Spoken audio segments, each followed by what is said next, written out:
Salut à tous, c'est Pilou, toujours à Lyon, toujours confiné. Et ben on est parti sur un nouveau webinar. On va faire la suite de la découverte d'EOS à la maison. Et aujourd'hui, ben, on va aller un petit peu plus loin. Donc n'hésitez pas à poser vos questions. Une partie de l'équipe de TC est connectée et pourra vous répondre. Alors c'est parti. Donc on va repartir de la version, donc ben, évidemment offline. Et pour ceux qui n'ont pas fait le premier Quick Start, eh ben, on va considérer que vous avez pu télécharger le fichier, parce que j'avais donné le lien. Sinon, vous pourrez le faire à la suite de cette vidéo. Donc là, j'ai démarré. Et donc, bah, je vais aller ouvrir avec fichier, ouvrir. Donc bah, vous irez chercher le dossier dans votre ordinateur. Et EOS Quick Start. Allez, c'est parti.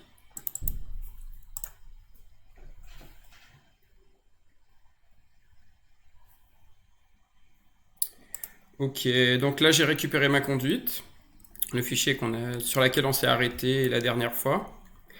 Alors admettons que comme moi vous n'ayez pas gardé la configuration de l'écran, ben, on va voir ensemble comment cheminer, repartir sur cette partie de configuration des écrans. La configuration des écrans, c'est basé en haut à gauche.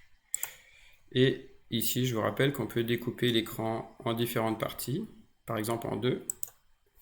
À droite, je vais installer Augmented, ce qui me permettra d'avoir à la fois l'état des circuits sur scène, on va dire affichage pupitre et affichage 3D.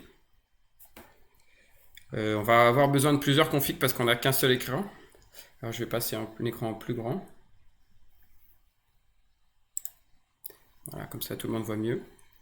Et donc si cette config, elle me semble bien, je vais retourner dans la gestion de config des écrans. Et ici, je vais choisir d'enregistrer cette config. Et donc je vais appuyer sur le petit plus. Et c'est ce qu'on appelle un snapshot. Et l'intérêt, bah, c'est que je pourrais rappeler cette config d'écran. On va s'en faire une deuxième tout de suite avec un seul grand écran. Donc je reclique en haut. Alors si je veux resetter l'affichage, j'ai un bouton rouge. Et ça me met l'affichage par défaut. Ok. Moi je vais rajouter une fenêtre avec le petit plus. Et ce sera la fenêtre Augmented. Et ben, je vais garder cette vue aussi. Donc, config d'écran et un nouveau plus. À partir de maintenant, je peux jongler entre mes deux affichages. Une première config et une deuxième config. Il est possible de les mettre dans les direct select qu'on a vu dans le premier live. Et on peut aussi utiliser les workspaces pour ceux qui ont l'habitude des multi-bureaux sur Mac. Alors, on va s'intéresser un petit peu à Augmented. Maintenant qu'on a notre configuration, je suis en plein écran, on voit bien. Alors, la première chose que je voulais vous montrer, c'est comment se balader dans Augmented. Alors, j'ai fait une petite vue ici. Donc, si je veux faire un travelling, j'utiliserai la molette. Ok, maintenant, si j'ai besoin de me déplacer, donc bouger ma caméra, je maintiens la molette enfoncée et ça va me permettre de déplacer la caméra complètement. Et si maintenant j'ai besoin de tourner autour de moi, je vais cliquer à droite et je vais maintenir le clic et donc là, je tourne sur mes pieds. Ok, donc maintenant vous savez les principaux gestes pour changer le point de vue d'Augmented. On va maintenant faire une petite config. Bah, on n'a que le sol, donc on va se rajouter par exemple les murs. Dans Augmented, j'ai un crayon en haut, je vais cliquer dessus, éditer. Là, je suis rendu en mode édition. Alors, je vous rappelle que pour Augmented, il y a les Tip of the Week. Toutes les semaines, Lowell Scott fait une petite vidéo et présente une nouvelle fonctionnalité liée à Augmented. Donc je vous fais juste un petit complément de tout ce que vous pourrez découvrir avec les vidéos de Lowell. Donc mon TID est en 3 parties. La partie 3D au centre, les éléments qui composent notre plan 3D à droite, et sur la partie gauche, on a la librairie. Donc là, j'aurais besoin de mettre des murs. Alors je vais juste faire un petit travelling arrière pour qu'on voit bien l'espace. Je vais aller dans Stock, et ici, j'ai Wall, donc les murs. Si je prends Upstage, c'est le mur du lointain. Je le pose, bon, ça met le mur du fond. La cour et le jardin. Ok, donc là on a comme ça notre cache de scène. Ça va permettre d'avoir une visualisation quand même plus cohérente, et ça nous intéresse aussi pour nos sources puisqu'on pourra cliquer sur les murs pour faire pointer puisque ça pointe sur une surface. Alors pourquoi il faut mettre le mur de jardin à jardin et le jardin à cour, la cour à la cour? Alors regardez, je vais faire un petit déplacement sur le côté. Et en fait, vous allez voir qu'il y a de la transparence. Donc les murs sont déjà programmés pour avoir une transparence quand on se trouve derrière. Si vous échangez, vous verrez jamais le mur de cour ou de jardin. Et par contre, quand vous serez à l'extérieur de la cage de set, vous ne verrez pas à l'intérieur. Donc c'est un peu dommage. Allez, on va se rajouter un petit personnage. Donc dans le stock, on va aller chercher dans People. Donc choisissez un homme ou une femme. Quand on insère un élément, vous avez vu qu'il l'insère toujours au centre, au point 0. Donc pour le déplacer, voilà, moi j'ai l'outil déplacer qui est déjà activé. Donc je vais pouvoir tirer sur les flèches. Alors, je vous rappelle qu'on avait terminé le live avec un circuit trad, la découpe qui est là. Et alors on va l'allumer, comme ça on va mettre le projecteur, la personnage dans le projecteur. On va juste terminer. Je vais prendre ma source, je la mettre à full, et comme ça. On va tricher, au lieu de régler le projecteur, on va régler le personnage. Ok. Voilà. Terminé. Ok. Donc là, c'était une petite visite rapide des fonctions principales pour pouvoir travailler avec Augmented et aller plus loin que utiliser simplement le sol. Voilà, on va pas rentrer dans les notions de coordonnées. Voilà, vous pourrez apprendre toutes ces fonctionnalités en regardant les vidéos de Lowell. Bon, on est pas mal. On va revérifier avec notre config 2 écrans. Ok, petite caméra. Ok, pour une vision d'ensemble un peu plus sympa. On peut garder ça comme ça. Je vais mettre à jour ma vue parce qu'elle est mieux comme ça. Donc je reclique ici et je maintiens appuyé mon clic, et là je peux faire un update de ma config d'écran, donc de mon snapshot. Ok, parfait. Allez, on avance. Alors, on avait envie de vous montrer une petite fonctionnalité super sympa, c'est-à-dire qu'on peut patcher les projecteurs via RDM. Alors, pour ça, je vais quitter. Fichier quitter. Et je vais vous parler de... Alors, je vais vous le montrer en grand. Je vais vous parler du gadget et du nomade. Alors, le nomade, c'est la petite clé qui est là, le dongle. Donc, je vais connecter le dongle à mon ordinateur. J'ai déjà connecté le gadget. USB, 2 sorties DMX. Évidemment, il y a un projecteur bout. Je branche mon nomade à mon ordinateur. À ce moment-là, mon ordinateur, grâce au nomade, ça déverrouille par défaut le logiciel EOS, le logiciel Cobalt et la Out 4. Et la clé de base, elle fait 1024 adresses et on peut l'étendre jusqu'à 6000 adresses. Alors je redémarre du coup en mode principal parce que du coup j'ai un pupitre qui va pouvoir générer du DMX et recevoir du RDM.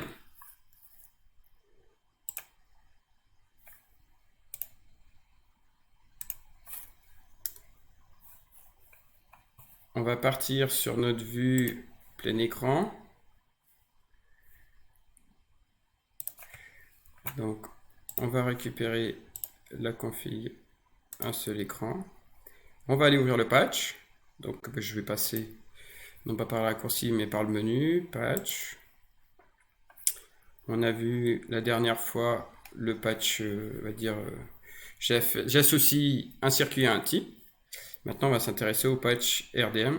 Donc je vais aller dans la liste des devices. J'ai ici la partie gestion des armoires de gradation etc. Et ici, le patch RDM. Ok, donc là, je suis passé à la partie RDM. Première étape, bah, il faut avoir connecté sur son gadget un projecteur. Moi, c'est bon, j'ai un projecteur RDM qui est connecté et je vais activer la détection des appareils. Alors, c'est toujours là que c'est rigolo quand ça marche pas.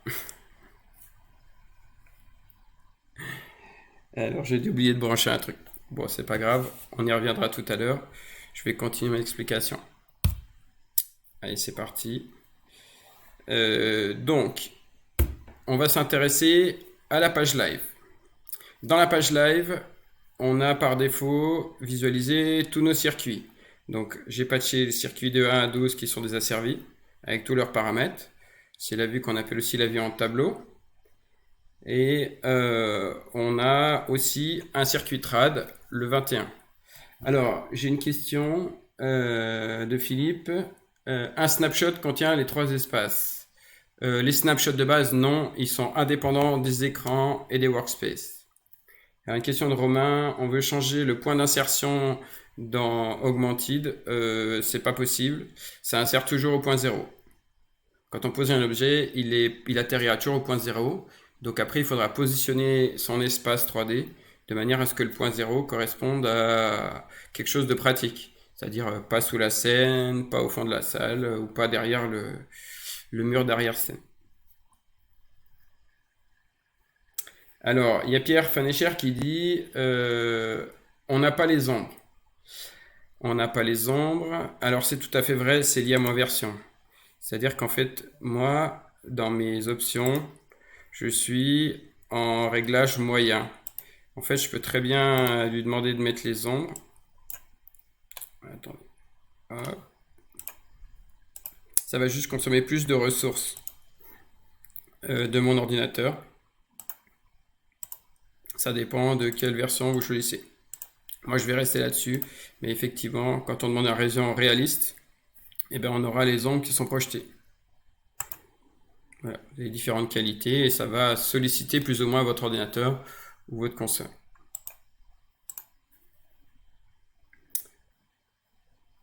Allez, on est reparti en live. Alors, on était sur la vue live. Donc la vue live, on a dit qu'on avait par défaut la vue avec tous les paramètres. Chez EOS, il y a 2 formats d'affichage. Là, on a la vue détaillée et avec la fonction format, ça se trouve ici, bon leur format c'est F4. On va pouvoir switcher entre la vue compacte et donc F4, la vue détaillée. Ça c'est la première manière d'afficher. Et ensuite on peut compacter un peu plus l'affichage avec les fonctionnalités de Flexi.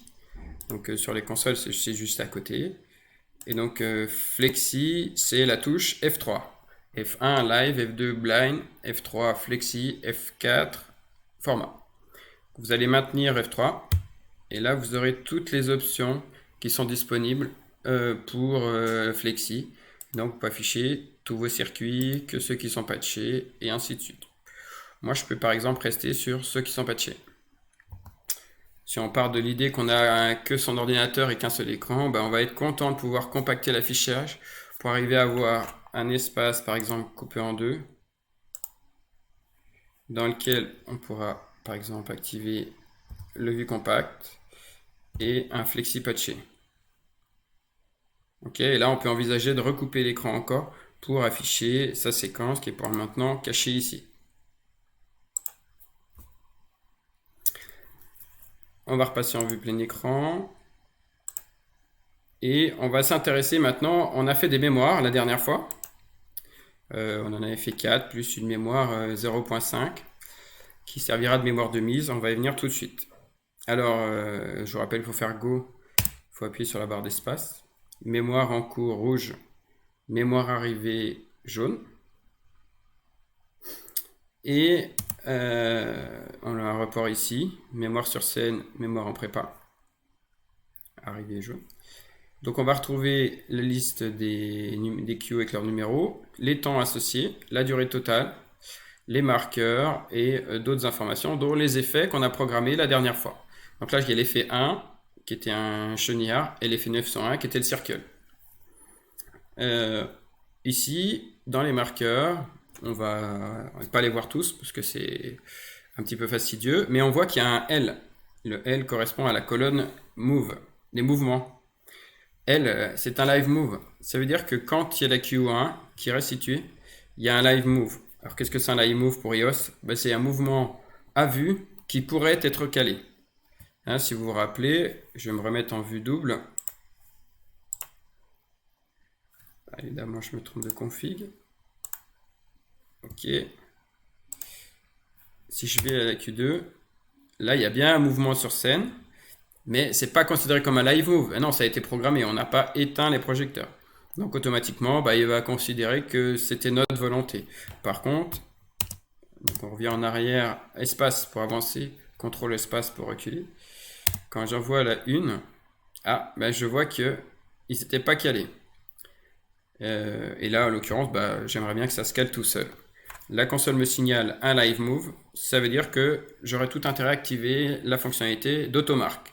Automarque, le projecteur se calera automatiquement dans la queue précédente si il est éteint.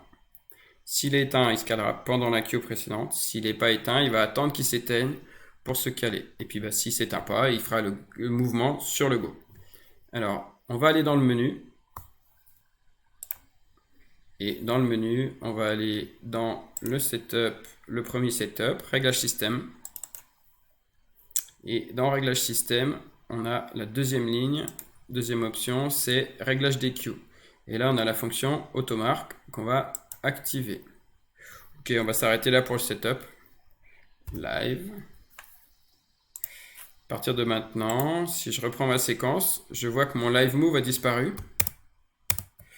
Je vais retourner en Q0.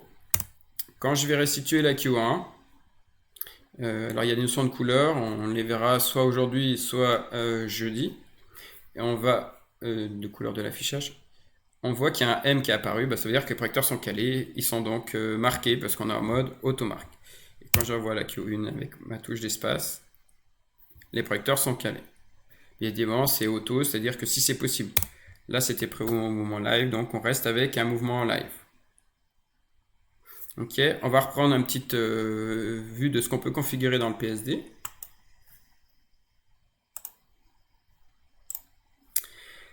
Alors, pour configurer le PSD, ben, on peut déplacer les colonnes, afficher et masquer ce qui ne nous intéresse pas. Alors, ben, nous, on aimerait que les noms, les labels, se trouvent juste après le numéro de queue. Donc, configuration de tous les écrans dans iOS. J'appuie 2 fois dessus. Et là, je vais prendre le label et je peux les remonter. Ok, les labels seront positionnés à partir de maintenant, toujours ici. Ok. Parfait. Alors, on retourne en vue double. Alors, ce que je vais faire, c'est que je vais sauver ça comme ça. Ok. Je retourne en vue double. Donc ici, chaque config d'écran contient aussi les configs des onglets. Donc il faudrait configurer aussi le label au début si je le veux ici. Et que je vienne bien faire un update de mon snapshot. Ok, donc là l'effet 3 et l'effet 4. Je vous rappelle que la mémoire 4, c'était un noir. Je vais la nommer. Pour donner une queue, ben, on tape Q parce que c'est le raccourci de Q, 4. Et pour la nommer label, label ça commence par un L, donc j'appuie sur L. Et je vais dire que c'est un noir. Ok. Alors maintenant qu'on a fait quelques états lumineux, on va s'intéresser à la gestion des temps. Alors je suis allé trop vite, j'ai pas laissé le temps de se caler. Alors, dans la mémoire 1, on va faire un petit changement. Non, on va programmer d'autres choses. Alors, mémoire 2, je vais me rajouter des circuits, comme ça j'aurai moitié de séquence et moitié de circuit. Ça pourrait faire l'objet d'un autre snapshot, mais on va pas aller jusque là. Ok, l'effet 3. On a les circuits qui diminuent plus l'effet qui tourne, qu'on voit un petit. Et l'effet 4, c'est un noir. Allez, on va se reprogrammer des nouvelles choses depuis le noir. On va reprendre par exemple 1 et 6. On va les mettre sur le personnage. Alors, je peux cliquer sur le personnage et il va être reconnu comme une surface. Ok, je vais enregistrer ça comme une palette focus. Alors pour ceux qui avaient gardé leur config d'avant, ce qui n'est pas mon cas, je vais la fabriquer vite fait. Donc on avait coupé l'écran, qu'on est en 2, on va couper en 3. En bas, je vais remettre mes direct select, petite palette focus. On a mis les groupes en plus. Donc on va lui dire 2. Je vais lui demander de mettre seulement 2 lignes. Même une, ça suffit. Et on va zoomer. Ok. Et là, alors on va changer avec les groupes en haut, comme c'était la dernière fois. Ok, ça marche. Allez, on a les circuits sélectionnés. 6. Alors c'était 1 plus 6. Souvent, taper au clavier, ça va toujours plus vite. Record. Et ce sera la position du personnage. Je vais la nommer. Ok, parfait.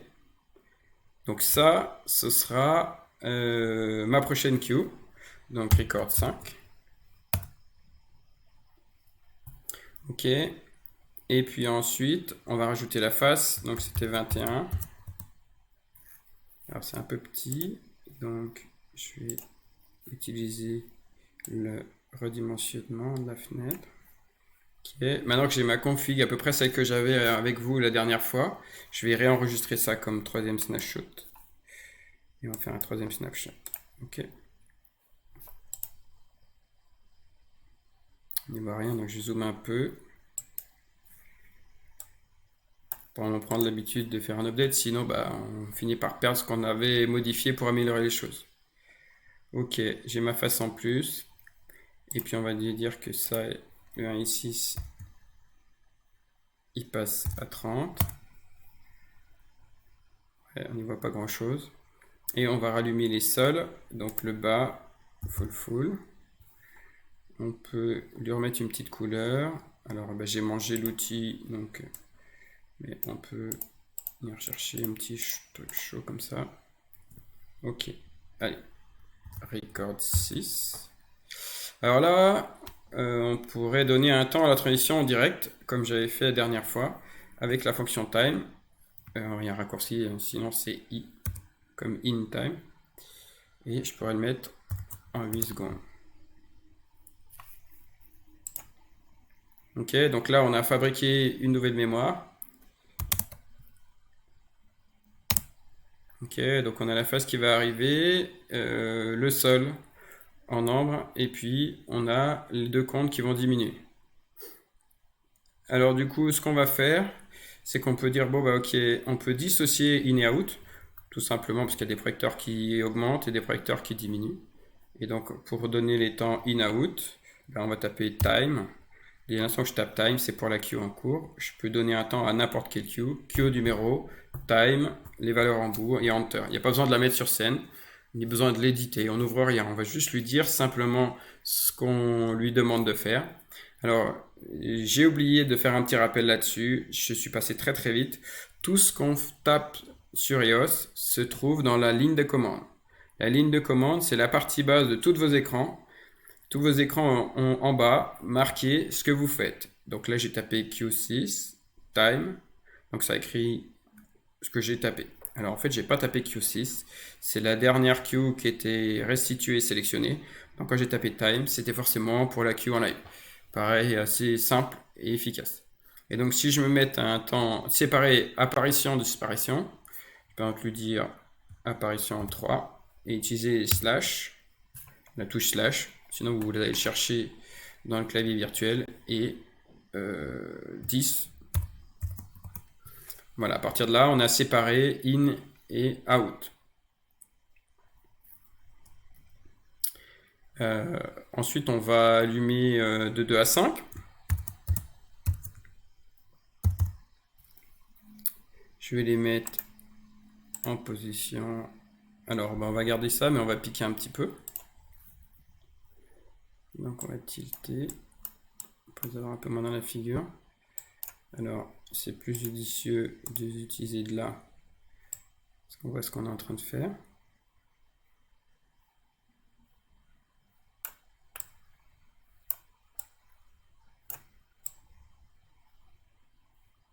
Alors, on pourrait aussi s'amuser d'éclairer le fond. On va voir si on arrive à faire quelque chose. On va aller chercher le zoom max.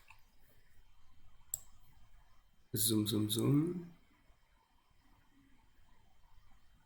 N'hésitez pas à poser des questions si vous avez des choses que vous ne comprenez pas, sur lesquelles je vais trop vite.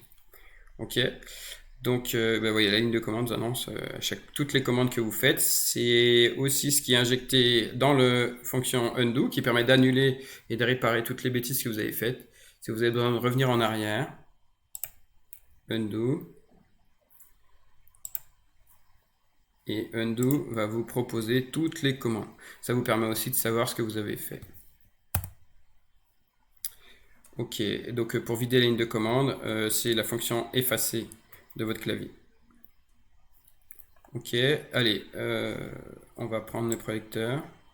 Alors je les sélectionne pour faire la palette. Pourquoi? Parce que si je ne les sélectionne pas, je vais enregistrer la position de tous les projecteurs sur scène. Record. Oui, j'ai pris le 22 en plus, c'est une bonne idée. C'est pas grave, il n'y a pas de position pour du trad. Ok. Ouais, on va le nommer. Ce sera le fond. Ok, et on peut... Bon, on va s'arrêter là. Ok, ça, ce sera... on va garder ça et on va couper le sol. Donc le bas, out. On pourrait quand même mettre un petit gobo sur le fond. 2 sur 5. Un petit gobo.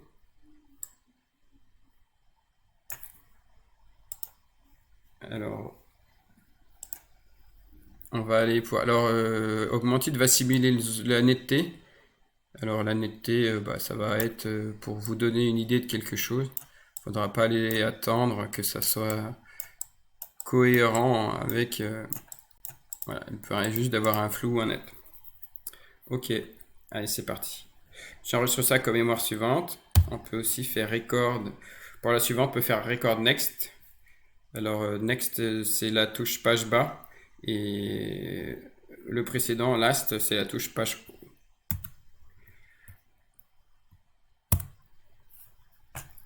Ok, alors on revient en arrière. J'ai fait back. Donc, quand j'appelle la Q7,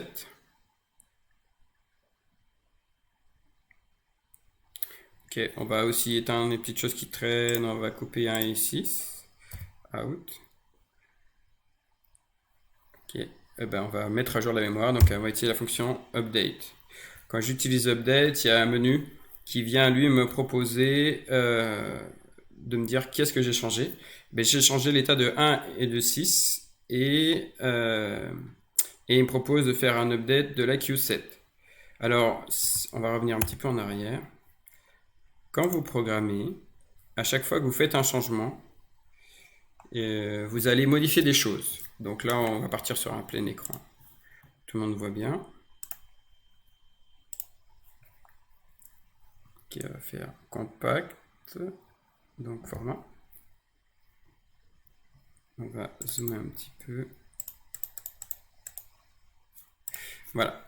Donc, à chaque fois que je modifie quelque chose, là je viens d'éteindre le 1 et le 6. On va voir apparaître sur notre page de circuit, tant que ça existe qu'en live, des valeurs rouges. Les valeurs rouges, c'est ce que vous avez modifié. Si par exemple, je décide aussi de couper la face, 21 out, avec O, automatiquement le 21 passe en rouge. C'est des valeurs manuelles. Qu'est-ce que c'est les valeurs manuelles? C'est celles qui ont été modifiées par l'utilisateur et c'est aussi les valeurs qui sont non enregistrées. Et vous l'indique ici que vous avez des valeurs manuelles. Là, je vais faire update. Il me dit que j'ai modifié 1, 6 et 21. Donc les valeurs manuelles. Et je vais valider avec entrée. Et donc là, il va enregistrer les valeurs manuelles. Les valeurs manuelles vont disparaître puisqu'elles vont être enregistrées. Ok. Alors, maintenant, qu'on a compris cette notion de valeur manuelle, chaque fois que je touche quelque chose, ça devient une valeur manuelle. Et la fonction undo permet d'enregistrer, de prendre en compte ces fameux changements, donc ces fameuses valeurs manuelles. Les valeurs manuelles, elles ont un autre sens aussi. Par exemple, on dit, tiens, le 4, peut-être j'avais envie de le mettre là. Et là, on dit, non, je voudrais revenir en arrière. Alors, sur certaines consoles, on a une fonction refresh. Sur d'autres, on a une fonction clear. Alors, sur EOS, il y a deux solutions. Soit on peut rappeler la mémoire sur laquelle on se trouve. On se trouve en queue 7. Et pour rappeler la mémoire, c'est la fonction goToQueue. On l'a utilisé la dernière fois. goToQueout nous emmenait en queue 0. Et donc, on pourrait très bien faire goToQueue, pas 0, mais 7. Et on peut aller encore plus vite. Alors goToQueue, c'est CTRL-G. Vous le voyez, c'est marqué en index. Et on peut faire goToQueue Enter. goToQueue Enter, ça va recharger l'état de la queue en cours. Allez, on va refaire notre modif. Je vais prendre 2 et 4. Je vais les mettre là. Pour que tout le monde voit bien, je vais mettre le live. Donc j'ai des valeurs rouges. Et sur EOS, on a une autre fonction spécifique EOS qui s'appelle sneak. Sneak, la fonction sneak qui se trouve là. Le raccourci c'est N. Je suis désolé, c'est pas S. S c'est sub. Et donc, qu'est-ce que c'est que la fonction sneak? Ça va permettre de libérer les valeurs manuelles. Qu'est-ce que ça veut dire, libérer les valeurs manuelles? Ça veut dire que si je dis, ok, le 2, je voudrais qu'il reprenne l'état qu'il avait avant, je vais prendre le 2, je vais faire sneak, donc là c'est N. Et donc là, je vais libérer les valeurs manuelles et il va regagner automatiquement l'état qu'il avait avant. Ok, donc le sneak, si j'ai pas de sélection, sneak enter s'applique à tout ce qui traîne et tout ce qui est en manuel, pardon. Et puis si j'ai une sélection, ça va s'appliquer à la sélection. Vous remarquerez que la fonction sneak est temporisée. Donc à chaque fois que je fais sneak, ça va faire l'action avec un temps. Ok? Donc dès l'instant où j'ai fait des modifications et que je veux soit recharger la queue goToQueue, soit libérer quelque chose que j'ai modifié pour rien, revenir en arrière, revenir à l'état non manuel, j'utiliserai la fonction sneakEnter. Alors une question de Vincent. Pourquoi les as dans Augmented ne sont pas comme un repère XYZ orthonormé? Alors, orthonormé, ça veut dire que tu as une vue à 90 degrés. C'est parce que dans Augmented, alors l'axe on le voit quand on est en édition, il y a un point de fuite. Donc en fait, on est en 3D. Donc il y a toujours le point de fuite. Mon théâtre, il n'est pas trapézoïdal. Il est droit, c'est le point de fuite. On a une vue avec un point de fuite, une vue en 3 dimensions. Alors, il y a une fonctionnalité pour donner une vue à plat. Après, c'est les goûts et les couleurs. Il faut aller changer les réglages dans la caméra. Voilà, là on a une vue en 2D, enfin une idée de 2D. Voilà, je ne sais pas si c'était la réponse à tes questions, mais c'est bien en repère orthonormé, c'est juste que la vision, on est en vue, c'est une perspective, donc avec un point de fuite.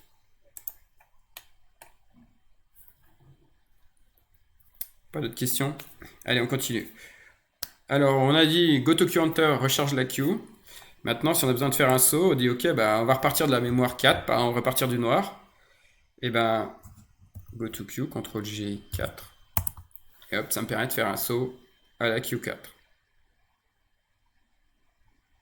Ok, alors vous avez vu que la Q4 était en 0, pourtant quand j'ai fait goToQueue, ça a mis un certain temps, parce qu'il y a un temps dans le setup, on peut donner un 100 à la goTo, ça permet d'éviter, si on saute à une queue en 3 minutes, que ça dure 3 minutes, et ensuite on peut aussi lui dire que le goTo utilise le temps de la queue.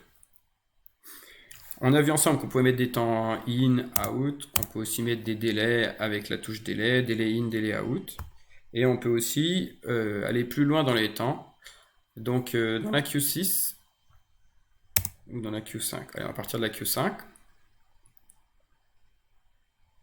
On a le sol qui s'éteint. Et en fait, on pourrait dire, ben, moi j'aimerais en fait que il s'éteigne, allez, 8, 9, 10 et 11. Ils s'éteignent plus vite que les autres, pourquoi pas. Je vais les sélectionner et je vais pouvoir, Julien dit update pas undo. Bah, comme c'est un petit peu décalé, j'ai pas suivi. Ça doit être une correction qui doit être liée à quelque chose que j'ai dit, une ânerie, ou la réponse à quelqu'un d'autre. Donc je reviens à mon idée. Donc Q7, on éteint de 7 à 12, on éteint aussi de 1 à 6. Quoi qu'on pourrait partir avec 1 et 6. 1 et 6, j'aimerais qu'il se coupe, mais pas en 5 secondes. Du coup, je pourrais mettre un time out. Mais le time out va affecter tous les circuits 1, 6 et 7 à 12. Donc pour donner un temps à 1 et 2, 1 et 6 séparément du reste, je vais créer une part queue. Donc, je vais utiliser la commande record. Je vais utiliser la commande part. Bon, part c'est P. On va toujours créer au moins la part 2.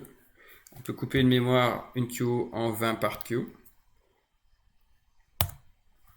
Et on valide. Et à partir de maintenant, je peux donner des temps à ce qu'il y a dans la part 1 qui contient tout le reste et dans la part 2 qui contient les circuits 1 et 6. Ça veut dire que maintenant, je peux lui dire part 1 time par exemple 7 et part 2 time 2. Et on peut mettre un petit délai. Délai c'est D. Délai 3. Le délai se trouve à l'extérieur du rectangle.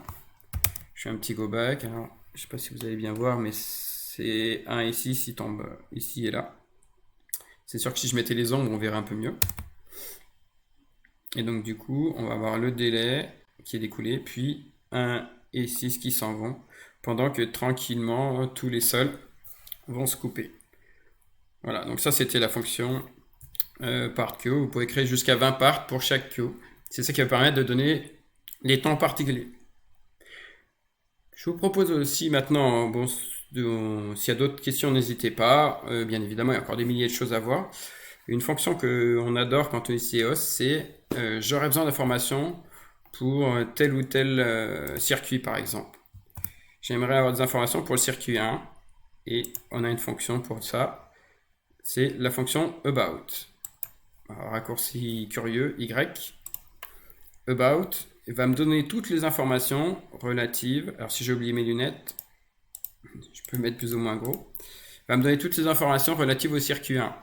Donc je vais avoir l'état qu'ils ont en cours, les différents changements qui sont prévus dans les différentes queues, là où ça sert, et ainsi de suite. Les informations sur le patch, les valeurs en sortie, les notes liées à la librairie, et les contrôles lampes, les resets, les lampes on, les lampes off si c'est lampe HMI. Là c'est une LED, donc il n'y aura que du reset.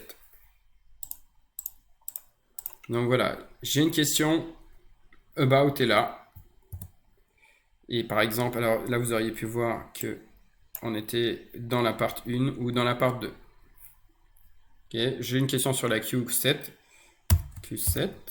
Et la fenêtre about va me donner les informations sur la Q numéro 7. Donc je vois que dans la Q7, il y a le 1 jusqu'à 12 plus 21 qui change d'intensité. C'est toutes les valeurs ici. Alors, ça marche avec les palettes, avec les groupes, avec les sub.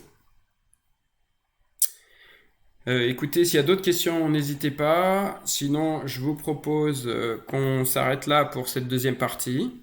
J'espère ne pas l'étaler trop vite. Vous inquiétez pas, on verra tout un tas d'autres choses.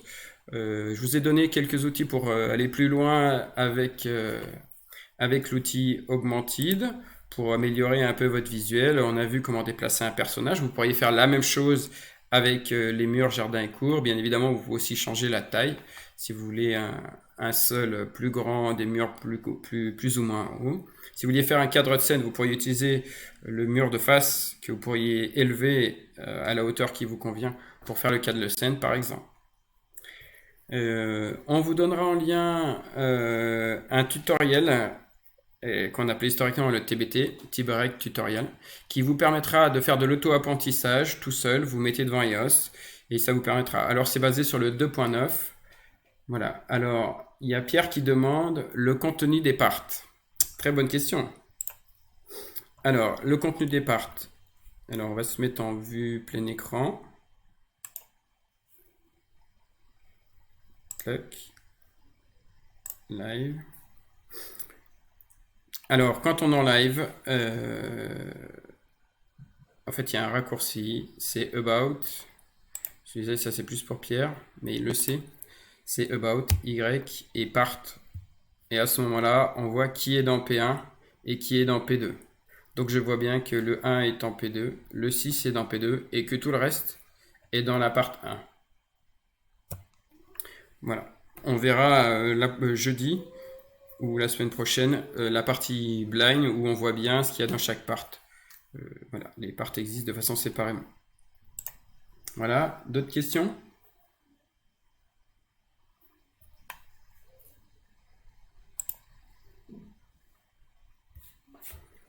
Bon, n'hésitez pas, il nous reste encore quelques minutes. Dorénavant, je tenais quand même à vous remercier, à être nombreux à vouloir suivre le live et à tenir le bon bout jusqu'à la fin. Je vous souhaite bon courage. Alors, moi, je profite encore du soleil, bien qu'enfermé comme tout le monde. N'hésitez pas à partager cette vidéo, n'hésitez pas à faire des retours sur ce que vous aimeriez qu'on aborde, ce qu'on n'a pas abordé, s'il y a d'autres questions. Je vais reprendre un peu plus de temps pour répondre à ce qu'on n'a pas répondu ou si c'était pas assez clair ou trop rapide. Voilà. Bon courage à tous. Et puis on se retrouve très bientôt. Et puis vous avez un nouveau rendez-vous avec un autre opérateur demain. À bientôt.